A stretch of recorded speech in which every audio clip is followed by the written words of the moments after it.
This is every feature that Mojang rejected for Minecraft, only to later add to the game. From old ideas that Notch scrapped, to official responses that they had to archive, we're covering the entire history, starting with the most recent issue of sleeping bags. In January of 2019, Mojang rejected the idea of sleeping bags, saying, quote, "Beds are unique, so it is highly unlikely there will be any additional furniture items like them." And now, over 6 years later, we have straw beds. Clearly, if Mojang rejects something, it doesn't mean that's gone forever. And while it's not the sleeping bag that was shown off in the past, the straw bed does allow us to reset the day-night cycle without having to go and reset your spawn point. And that's just one of the dozens of rejects that they've gone back on adding, such as our spikes. Before dripstone was added in Minecraft, the original idea was for spike blocks, being mentioned as early as 2009. It's right here in the list of tile types along with coral and seaweed, which we also would get later on. And it wasn't something Notch forgot about either, since they were eventually brought back for beta 1.7. The idea here being that the new piston blocks would have spikes on them, though that eventually got replaced with sticky pistons instead. And it wouldn't be until 2021 that we eventually saw the pointed dripstone actually come to the game. And while we can't combine these with pistons, they just break off, we can't turn the dripstones into bullets that we shoot off in another kind of weapon, like shooting fish in a barrel. Speaking of, for years in Minecraft we had fish, but only as an item. Though during the development of the Halloween update, there were plans to add these as actual mobs. But no matter how long the community begged for this feature to come to the game, it wouldn't be for nearly a decade later in the 1.13 update Aquatic that we actually got fish variants added to the game. And along with what they added, they also removed, since the original fish texture that we were all used to was removed from the game then. Although it would come back in 1.14, just not where you'd expect it. Since if you were to look closely at the texture design for the 1.14 Fisherman Villager, you'll notice that the fish does actually have an homage here, but that's the best we've got. And also in 1.14, we saw the lanterns come back, which was a big deal. They were originally outright rejected. Lanterns were first mentioned back in 2010, with the idea being that the lanterns would be a more upgraded version of the torch. And to make players use the lanterns, the torches would flicker out and need to be relit with a flint and steel. But after missing the Halloween update in 2011, they were eventually postponed and fully rejected in Minecon of 2011 when Notch said that the community wasn't too happy about having torches burn out. Which, yeah, I don't know why this had to be a nerf to the torches. And I think the later implementation that we did get for lanterns made a lot more sense. They're just another decoration. It wasn't like redstone lamps or glowstone made our torches any worse. I don't know why this was the case. And especially because we craft lanterns using torches, it makes a lot more sense to me that they burn for the exact same amount of time. Back in the earliest versions of Minecraft, when it still looked like this, anytime that you press G, it would spawn a whole bunch of mobs, which we now know were just called Steve. And it was during these early testing phases that there were a whole bunch of humanoid mobs that were tested out. Steve, Reyna, Beast Boy, Black Steve. They really just called him Black Steve, I guess. I don't know. It was a community name. But while these still existed within the code for years, they were removed from anything that the player could summon. And so if you played any kind of map that had NPCs, they were usually armor stands. Don't get me wrong, there's cool armor stands, but it makes a lot of sense that they eventually added in the mannequin mob, which for all accounts function exactly like player models, even if we did have to wait over 15 years to actually get these. If we look back at this image, we find on Notch's blog the first ever post of spiders, which not only have their old texture, but it also mentions here, new enemy type. The idea is that these will produce web tiles. But even though that was mentioned, spiders never actually produced any spider webs within the game. Even when we got cave spiders in our abandoned mine shafts, those just spawned next to spider webs. There weren't any that they actually produced. And the idea of generating spider webs wouldn't actually come to our spiders, but instead to us. In 1.21, we got the weaving effect, where now in the trial chambers, if we were to get this effect, we would occasionally generate spider webs, making ourselves slow down. But this next feature had to show up in a spin-off game before it ever made it into the base one. Before mud was ever added to Minecraft, it was first in Minecraft Earth, the now dead AR spin-off of Minecraft, basically Minecraft's Pokemon Go. And over there, it first showed up as a liquid, even allowing us to make muddy pigs, a variant of pigs that actually had a flower on its head, which unfortunately never came to the game when we finally did get mud in the muddy mangrove swamps in 1.19. Though this one was a solid block, but the trade-off for that was that we also got a whole bunch of different mud bricks that we could build with, and that I think is much cooler, even if our pigs couldn't care less. Before we ever had chest minecarts, we had minecarts that just worked like chests. Take a look at this screenshot from Minecraft pre-alpha phases. That isn't steak, it's meant to be items filling up the base of the minecart. And the idea is that if you didn't want to carry around stuff while you're moving around through the mines, you could dump it into one of the minecarts and send it back to your base. But as soon as we were able to ride our minecarts, they removed that feature.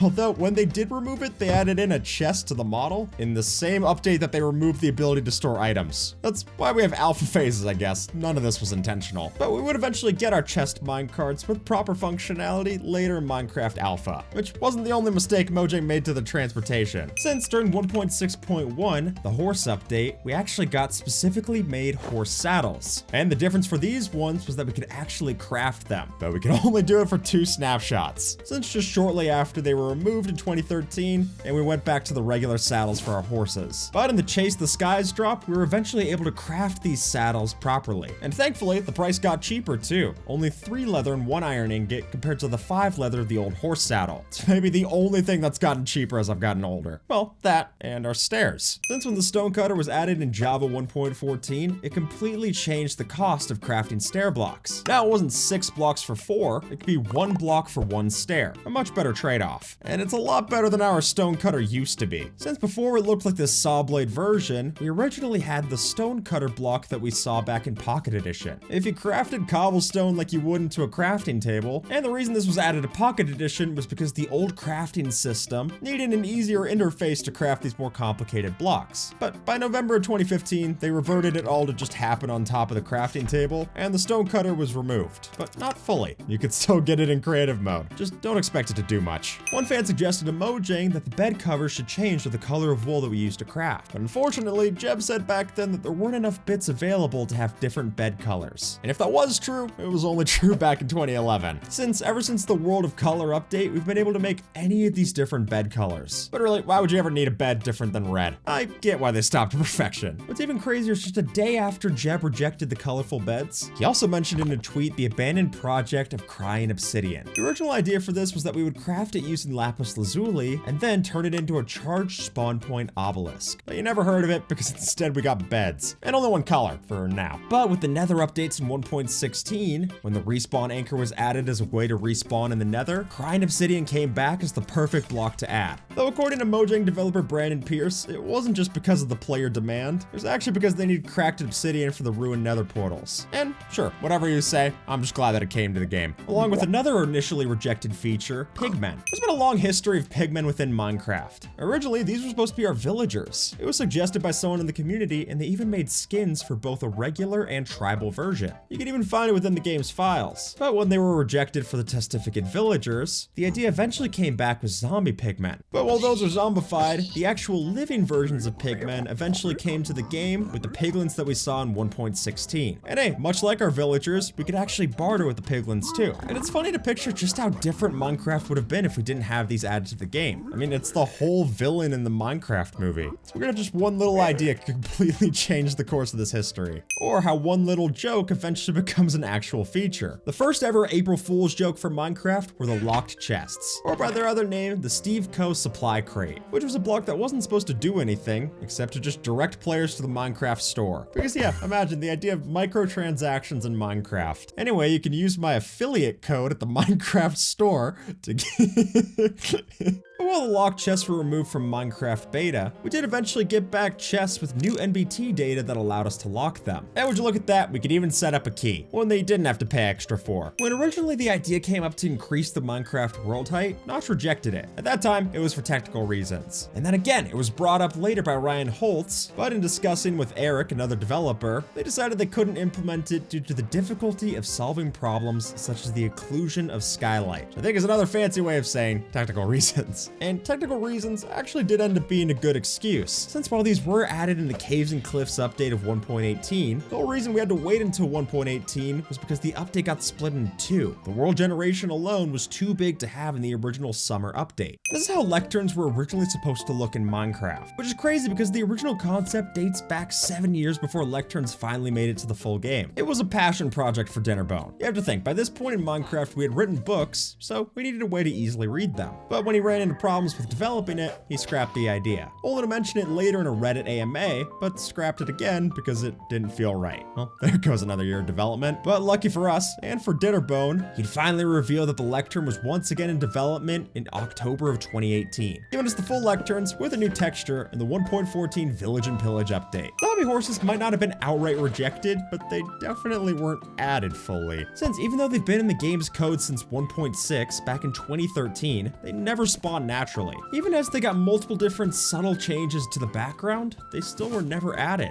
Even a whole texture and model tweak back in 1.13, but still nothing. And then the Mounts of Mayhem drop came along, and we finally got these added to the game, along with, again, another texture. But again, 1.21 finally gave us another feature that fans have been begging for over a decade, just like how it did with the crafter. Automatic crafting was a very popular feature for fans to request, and also for more fans to debate, because where do you draw the line between too much automation and quality of life? Well, it looks like Dinnerbone agreed, since even back to 2014 he had tweeted about auto crafting. But after the dust had settled about whether or not this would ruin the flow of the game, eventually we did get the real block, the crafter, in 1.21. Again, another decade later. I guess that's how often the cycle repeats. The same seems to have happened with our no furniture rule. On Minecraft's feedback website, there's an infamous post, previously considered suggestions, because this was basically a fan wish list graveyard. If you wanted furniture in the game, this is where it came to die. Mojang said furniture would limit player creativity, and then we got shelves. Don't get me wrong, it's a far cry from Mr. Crayfish's furniture mod. I think one of the big changes that we could see in Mojang's mentality is that after they went back on this website, they've changed never adding furniture items to now having literal cushions for us to sit down on. Plus, something I want to highlight is how they went about adding in these cushions. Since in the early snapshots, people realized that these all work as entities, meaning we can stack them on top of existing items, effectively cushion logging things. And while they went back on that for survival, what they did add in was a special tag allowing us to recreate this in creative mode. And that I think is a huge mentality shift, and something worth celebrating, letting us still keep it for those of us who want to use it, but not making it too confusing to place these down in your survival world. I think it's likely that we'll get a lot of these features back. I mean, the website even rejected features that they'd already added. Right here, they mentioned that they're not going to add in pyramids, and yet we have desert pyramids. Yeah, I don't get it either. Let's look at the other part of that bullet point too, mummies. Here they reject mummies, saying that they're too similar to the husks. And now let me introduce you to the parched. Along with the zombie horses and the Mounts of Mayhem, we also got the parched, a mummified version of our skeletons that would also spawn in the deserts. And I think the way that they went about this is really natural. For one, we already have strays, but it also just fits well. We have husks, and we have the skeleton version of husks. I think especially as they add in more biome variants for all of our different mobs, it just fits well. But a feature that's still waiting for a good fit is the luck potion effect. Originally added back in 1.9, it was just an experimental change, nothing that was actually meant to be used by the players. But when Mojang marked it for removal, they eventually kept it in the game because they found that map makers were using it. And even though they've planned to remove it, and they really haven't added it since, they have changed the texture for it, going through two different variations in 1.14. And for a brief time, we could even get the Arrow of Luck through the Fletcher Villager with trading, until that was also removed, right in pre-release 1 for 1.14. So again, not obtainable in survival. Maybe someday. Some Minecraft features die for the base game, only to come back in spin-offs. In one of the earliest mob votes, we had Mob D, the Hovering Inferno. But after losing the mob vote back in 2017, the lead game designers for Minecraft Dungeons felt like it would be a natural fit here, even renaming it to the Wildfire. And here it was made into a proper Blaze mini-boss, with 4 different shields that you have to take down before you can deal damage to the center. And also from 2017, we had the Super Duper Graphics Pack, which was originally announced back in E3, before eventually getting canceled in 2019, with Mojang putting out the blog post, Super Duper Graphics Pack ceasing development. It's not exactly a glowing obituary, but because the pack was unfortunately too technically demanding to implement as planned, they just cut it outright, which means this creepy dance trailer that we saw was for nothing. Though in the next few years, there would be sparks of hope, like here with the ray tracing that they were originally testing back in Bedrock. And then on March 23rd of 2025, Mojang unveiled vibrant visuals,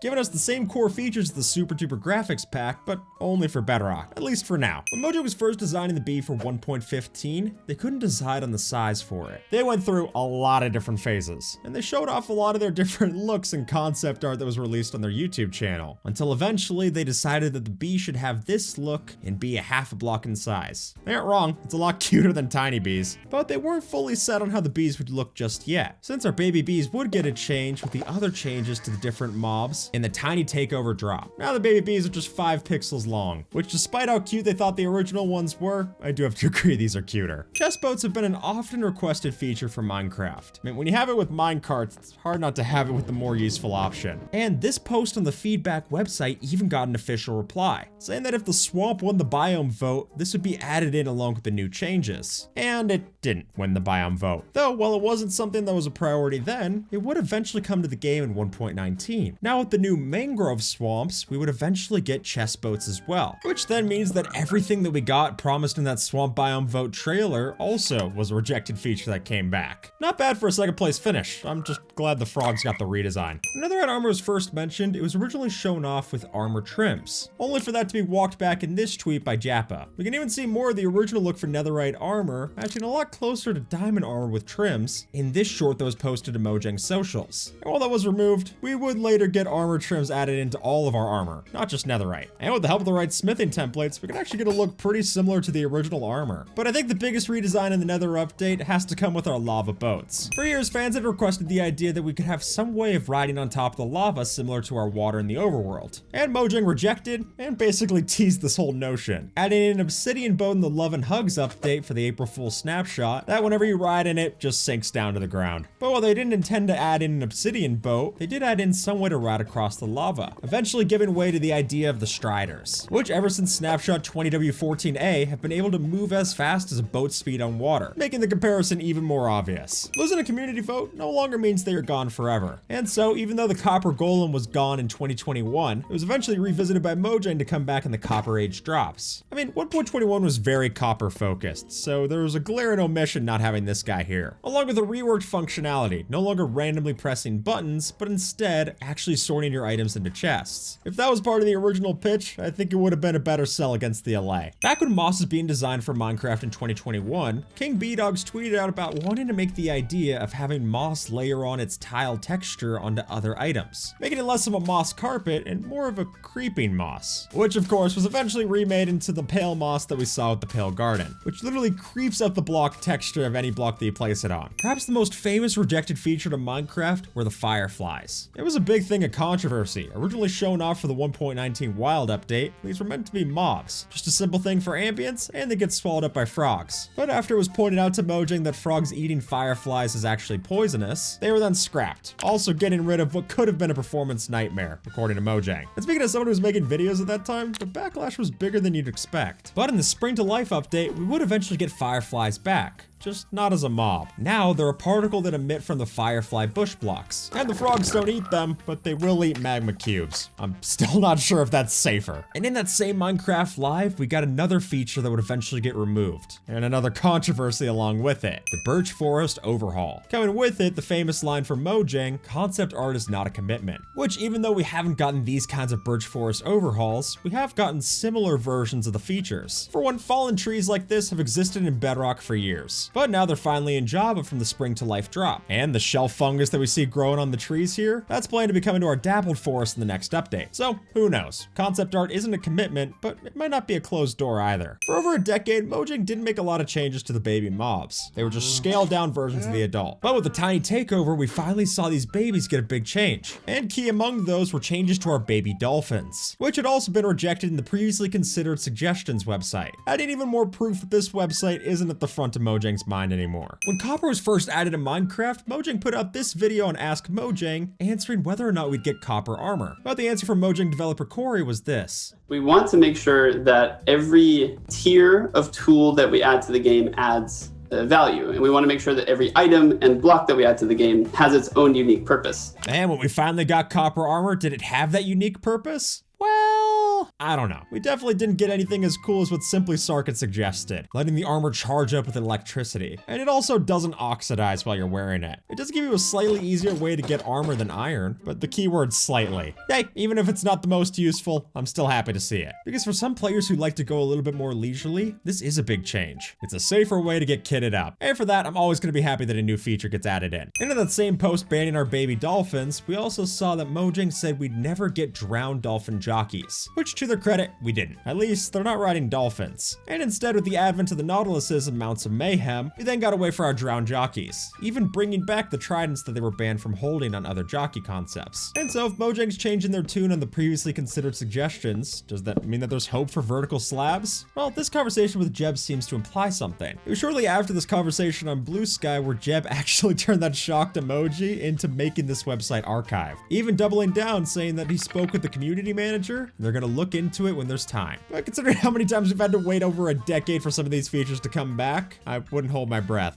And with that, folks, YouTube thinks that you might like this video, so see if they're right and have a good one, alright?